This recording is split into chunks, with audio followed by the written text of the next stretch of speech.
Hello दोस्तों, आपका स्वागत है एक और वीडियो में। दोस्तों देखिए, आज हम IRFC के ऊपर बात करने वाले हैं और IRFC में लोगों के लिए लगातार लॉसेस होते जा रहे हैं।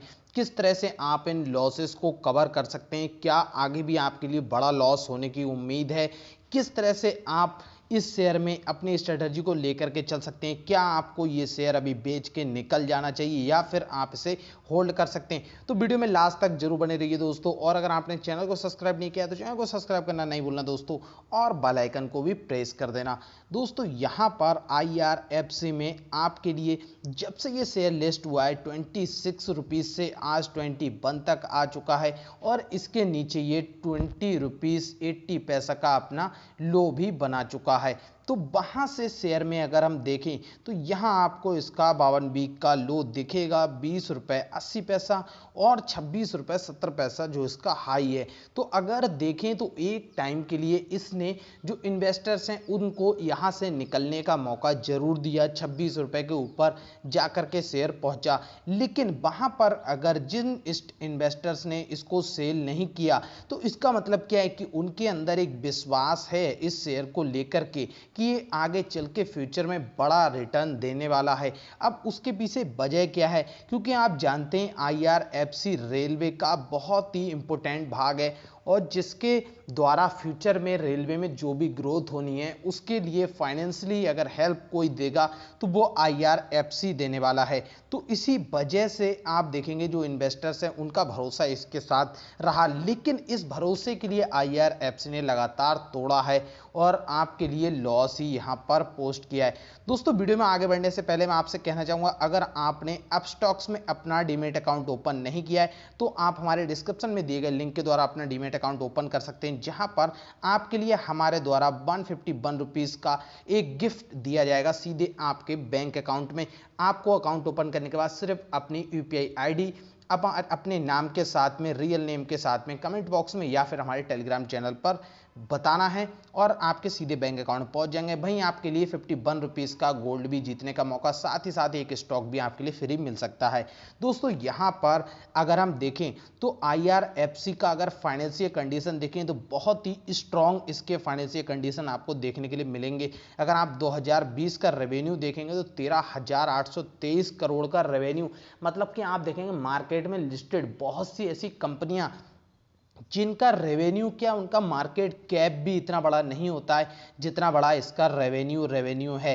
तो आप समझ सकते हैं, कंपनी की बात करें तो लगभग 27,500 करोड़ की मार्केट कैप के साथ कंपनी लिस्टेड है और वहीं देखें तो लगभग 13% से ज़्यादा शेयर मार्केट में इसके आ चुके हैं। तो अप्रॉक्स 4,500 करोड़ रुपए के शेयर मार्केट में इस समय अवेलेबल हैं। तो यहाँ पर आप ये भी समझ सकते हैं कि इसमें ऑपरेटर्स जो हैं इस शेयर को मैनिपुलेट नहीं कर सकते हैं, क्योंकि जब इतनी बड़ी अमाउंट में अगर शेयर मार्केट में होते हैं किसी भी कंपनी के शेयर तो उसके लिए मैनिपुलेट करना बहुत ही ज़्यादा मुश्किल हो जाता है। वहीं अगर देखें तो उनके फाइनेंशियल कंडीशन बहुत ही स्ट्रांग आपके लिए देखने को मिलेंगे, रेवेन्यू में भी अच्छी खासी ग्रोथ देखने मिलेगी, प्रॉफिट मार्जिन भी काफ़ी शानदार है। और वहीं बात करें कंपनी ने लिस्ट होने के बाद ही तुरंत ही आपके लिए डिविडेंड भी दिया है, तो आप वहाँ से थोड़ा सा सिक्योर भी हो सकते हैं कि आपने जो भी पैसा लगाया लगभग उसका 5% रिटर्न आपके लिए अभी मिल चुका है, वो भी सीधे आपके बैंक अकाउंट में विदाउट एक भी शेयर बेचे या फिर कोई भी शेयर आपके पोर्टफोलियो से कम नहीं हुआ।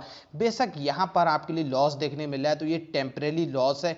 और बात करें मार्केट में अगर इसकी गिरावट की, तो अगर ये शेयर आपका 19 रुपए से लेकर के 20 रुपए तक के लेवल पे जाता भी है दोस्तों, तो वहां से आप इसमें अपना प्राइस एवरेज करके चल सकते हैं। और अगर आपने इस शेयर को बाय किया है तो आपने सिर्फ और सिर्फ लॉन्ग टर्म के हिसाब से ही इसको बाय किया होगा, और अगर आपने इसे शॉर्ट टर्म के हिसाब से लिया है तो जरूर आपके लिए थोड़ा सा प्रॉब्लम अभी क्रिएट हो रही है। लेकिन आप बात करें अभी जो Q4 का इनका रिजल्ट आना है उसके बाद आपको शेयर में एक तेजी देखने के लिए मिल जाएगी। और वहीं बात करें दोस्तों कि आपने इस शेयर में जो अभी इन्वेस्टमेंट कर रखा है तो आपके लिए अभी इसमें डर लग रहा है कहीं इसमें हमें लॉस ना हो जाए, तो आप दोस्तों एक चीज़ समझ के चलिए कि ऐसे मार्केट में कितनी ऐसी कंपनियां हैं, अगर अभी नाम गिनाने बैठूं तो सबसे पहले नंबर पे नाम निकल के आएगा आएगा यस बैंक का, जहां पर आपके लिए एक बहुत ही ज़्यादा मतलब कह सकते हैं कि इस तरह से उसमें है बना हुआ कि आपका पैसा डूब भी सकता है, बहुत बड़ा लॉस हो सकता है।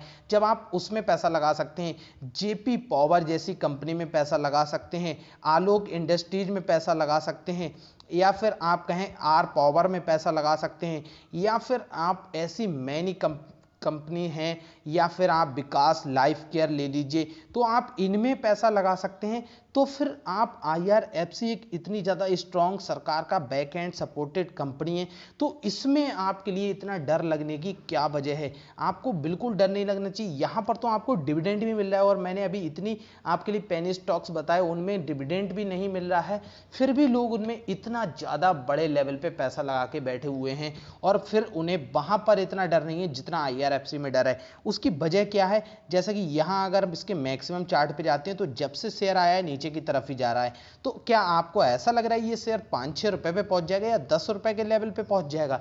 दोस्तों, अगर आप ऐसा सोच रहे हैं तो ये बहुत ही ज़्यादा इम्पॉसिबल है, और अगर ऐसा होता है तो ये समझ लीजिए कि वहाँ से एक बहुत ही बड़ा मल्टीबैगर रिटर्न मिल जाएगा, अगर वहाँ शेयर पहुँच भी जाता है किसी सपने में, लेकिन वहाँ पहुँचना इम्पॉसिबल है। देखिए, सरकारी कंपनियाँ, अभी इनका OFS आना भी बाकी है, और जब OFS आएगा तो OFS के टाइम आप देखेंगे लगभग 10% डिस्काउंट पे कंपनी OFS को लेकर के आती है। तो कंपनी जाहिर सी बात है अभी 26 रुपए से नीचे के लेवल पे OFS लेकर के नहीं आने वाली है, क्योंकि अगर ऐसा होता तो फिर ये अपने सारे शेयर्स उसी टाइम IPO में ही अपने बेच देते, लेकिन वहाँ से नहीं बेचने का मकसद ही यही होता है। तो आप समझ सकते हैं, यहाँ से आपका डर पूरी तरह से निकल जाना चाहिए, और अगर आप इस पे भरोसा नहीं जता सकते हैं तो आपके लिए ओनली ऑन निफ्टी 50 के अंदर ही इन्वेस्टमेंट करना चाहिए। इससे बाहर 51 कंपनी पे भी नहीं आना चाहिए, क्योंकि जब आप इतनी स्ट्रॉन्ग कंपनी पे अगर भरोसा नहीं है तो फिर आपके लिए वहाँ पर देखिए, एक चीज़ जरूर है, लॉस होता है तो डर लगता है, और लॉस हो रहा है इसीलिए आपके लिए शायद से आपका विश्वास टूट रहा है। लेकिन आप जानते होंगे, मार्केट में धैर्य सबसे बड़ी चीज़ है। अगर आपके अंदर पेशेंस है तो पेशेंस से ही आप मार्केट में बने रह सकते हैं, क्योंकि मार्केट में जब 100 लोग पैसा लगाते हैं ना, तो उसमें से सिर्फ और सिर्फ 4 से 5 लोग या फिर 10 लोग ही पैसा कमा पाते हैं, बाकी 90 लोग वहाँ पर लॉस करके जाते हैं। तो जो 90 लोग लॉस करते हैं, वो 90 का पैसा इन्हीं 5 से 10 लोगों के पास पहुंचता है, क्योंकि लास्ट तक यही बने रहते हैं। क्योंकि मार्केट में पैसा आता कहां से है? तो आपका और हमारा सबका पैसा ही यहां पर आता है। कंपनी प्रोग्रेस करती है तो आप अगर इसके फ्यूचर को देख करके इन्वेस्ट कर रहे हैं, क्योंकि देखिए, फ्यूचर में रेलवे का ग्रोथ ही होना है। रेलवे की पटरियां उखड़ने वाली नहीं है, ना ही रेलवे को ख़त्म करा जाएगा, ना ही रेलवे में आग लगाई जाएगी। रेलवे के डिब्बे बढ़ने वाले हैं, रेलवे की पटरियां बढ़ने वाली हैं, रेलवे का इलेक्ट्रीकरण पूरी तरीके से होना है। पूरे इंडिया में बहुत काम बाकी है, बुलेट ट्रेन आनी है। तो आप देखेंगे, जब बुलेट ट्रेन आएगी तो उसमें भी पैसा चाहिए होगा, तो बुलेट ट्रेन ऐसे नहीं आएगी, पैसा लगेगा उसमें, तो IRFC उसके लिए फंडेड देगा। तो इसी तरीके से आप समझ के चल सकते हैं किस तरह का इनका बिजनेस है, कैसा इनका प्रॉफिट है, और किस तरह के आपको फ्यूचर में इनके प्लान देखने को मिलेंगे। तो अगर आपको वीडियो पसंद आई हो तो दोस्तों लाइक करना नहीं भूलना, और कमेंट करके जरूर बताइएगा आपको क्या चीज़ इसमें अच्छी लगी और क्या बुरा लगा।